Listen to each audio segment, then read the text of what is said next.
Hello and welcome to NYPD Preaching. My name is Richard Tamayo and I'll be your host today. Today we're going to talk about F the police.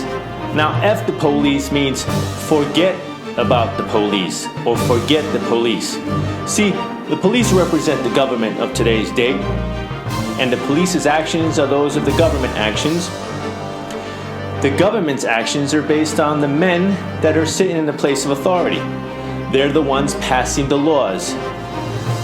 They're the ones taking what they desire from their hearts to change in government. We're going to take a few people in the story of the Bible where it talks about King Herod, how he sent soldiers to go out and destroy Jesus, the baby, when he was born. Because when King Herod heard that Jesus the Messiah was born, he was fearful that his place of authority, his throne, his seat on the throne, would be taken away. And nobody that has a position of authority wants to lose their seat in that position. Now, we'll also look at King Pharaoh of Egypt. When the people of Israel were going through a famine, and that'll be a sort of economic destruction, back in the days when Joseph was in Egypt, the people of Israel were in a place of famine, and they came and went into Egypt because Egypt was prospering and had abundance of food. So the people of Israel came to Egypt, which was a country that they're not originally from, because they wanted to survive. They wanted to exist. They needed food to survive. So Egypt had an abundance of food, and that is prosperity, an economic prosperity. Now, years went by, and King Pharaoh, now the new King Pharaoh, saw that in his country there was a large majority of people that were not Egyptians living in his country. And he said to himself, what if these people one day rose up against us, with our enemies? If our enemies came to attack us and these people, these Jewish people, rose up and attacked us and took our land. You see, King Pharaoh was fearful that in that day, the multitude of people that were prospering, that were just multiplying and growing exceedingly, would one day rise up and take his power of authority, knock them off the throne and take their land.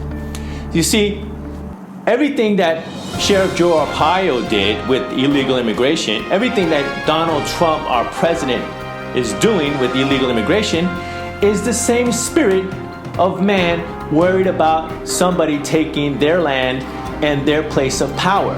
You see, let's take the illegal immigrants that are coming here to the U.S. Let's take the refugees that are coming here from their countries. They're leaving their country because they did the same thing the Jewish people did in the time of famine.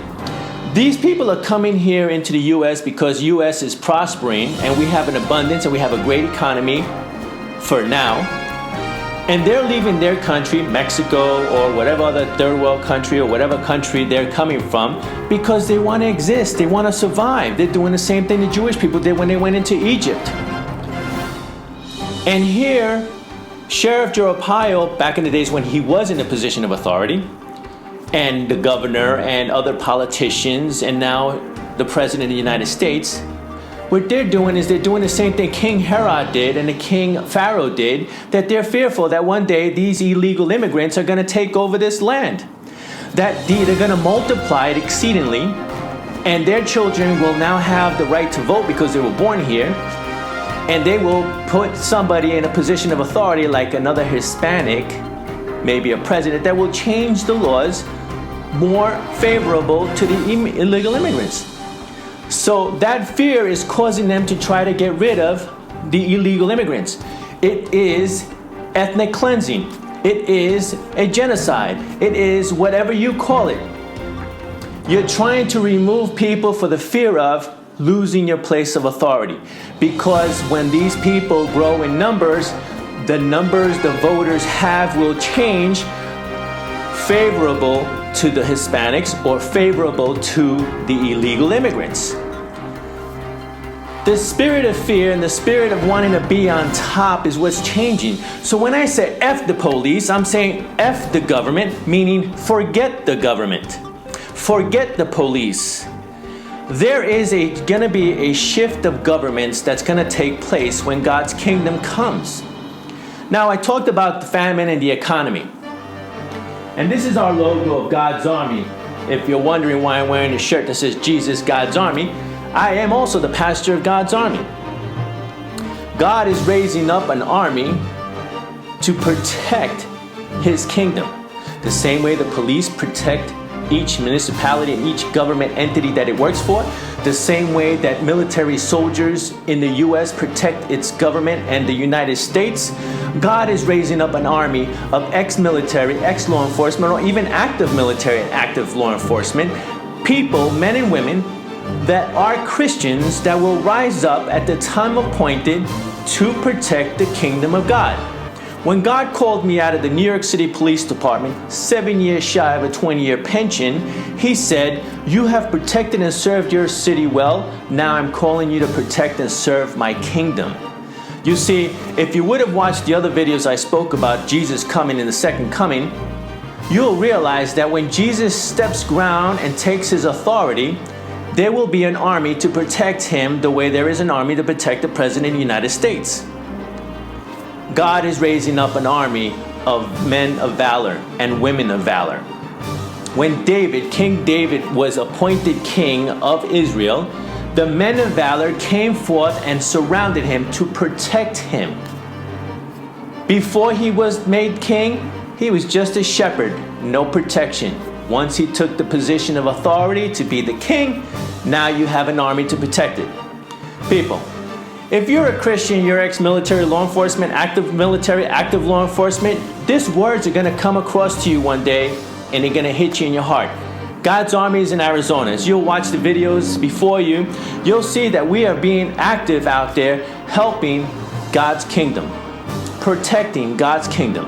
When Sheriff Joe Arpaio came against illegal immigrants, he was basically coming against the church because a lot of these illegal immigrants were Christians, are Christians, Catholics and Christians. So they weren't coming, Sheriff Joe Arpaio and his government weren't coming up against just people that represented another country. They were coming up against people that represented God's kingdom, his children.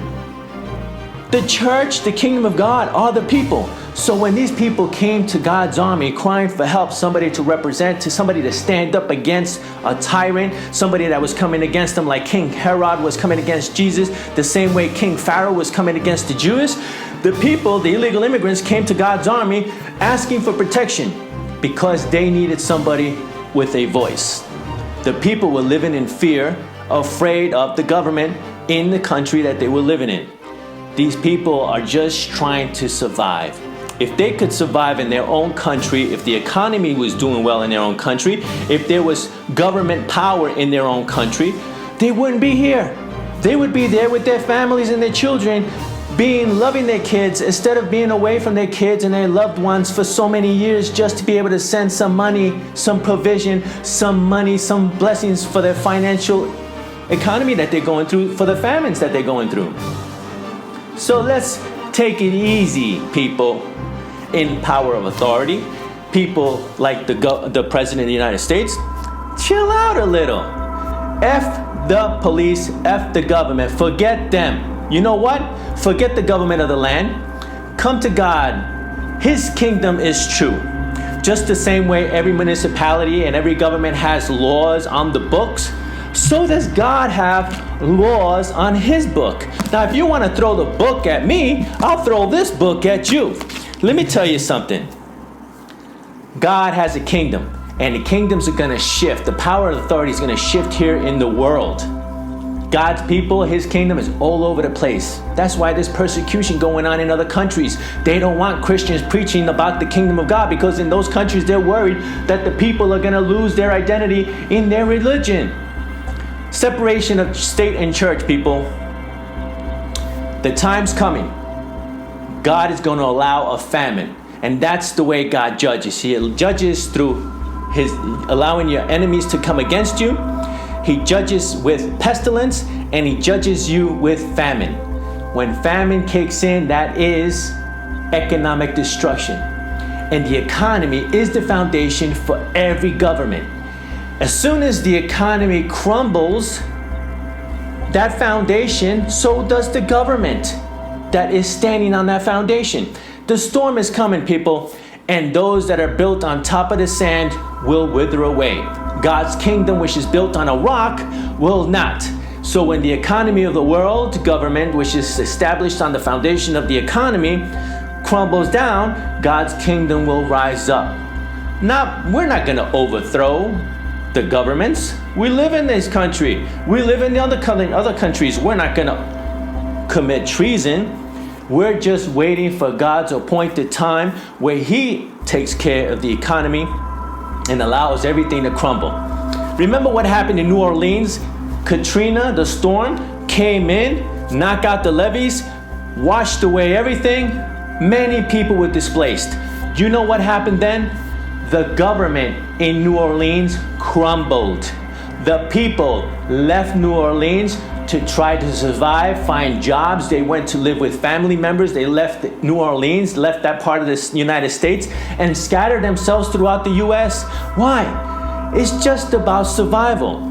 Let me tell you something. Only God has the power and authority to take people out of a land. The same way He put the people of Israel into the promised land and made them go against those people and bless them and allow them to prosper and win the battles that they fought in so that they can have the land that He gave them.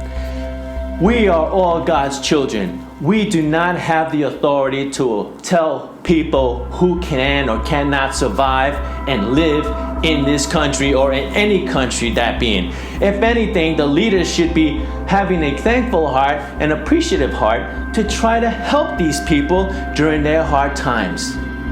The people of Israel went through it when they went into Egypt. The people in today's day and age are going through it. They're coming to a place of prosperity because in their country there is famine. My name is Richard Tamayo. I am the NYPD preacher, and I am also the pastor of God's Army. F the police, F the government means forget the police, forget the government. That government, turn yourself over to God's government, God's kingdom. Jesus is the Lord. He's got a great big heart. He healed people. He fed people. He never turned anybody away.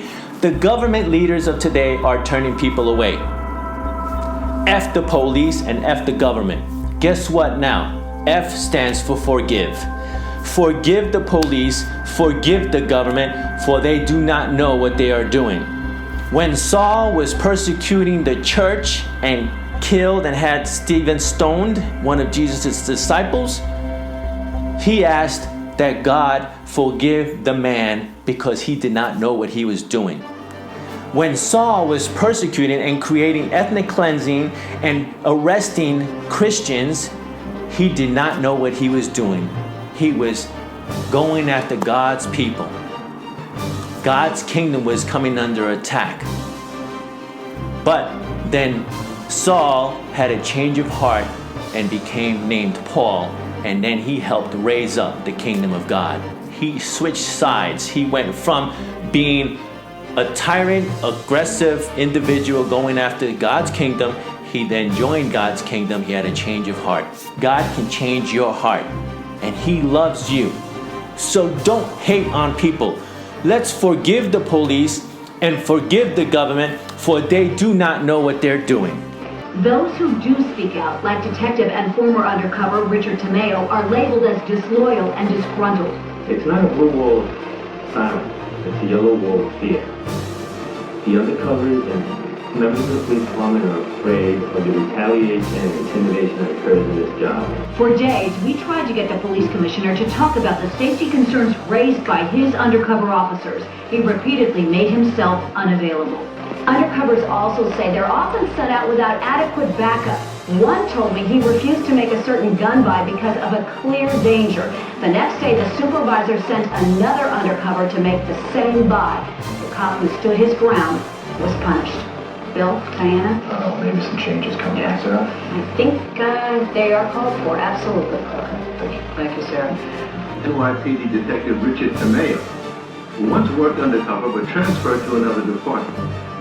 How long have you been on the force? 12 years, about 13 years on the Okay. How much of that time did you spend doing undercover? 2 2.5 years. 2.5? How recently did you leave? I would say about a year ago. Can I ask why? Just to step up the ladder? It was more of a step down, very quickly. Really? Yeah, it's kind of like committing career suicide. Why? Basically, when you expose certain issues in the department or you complain, you kind of get categorized as a rat.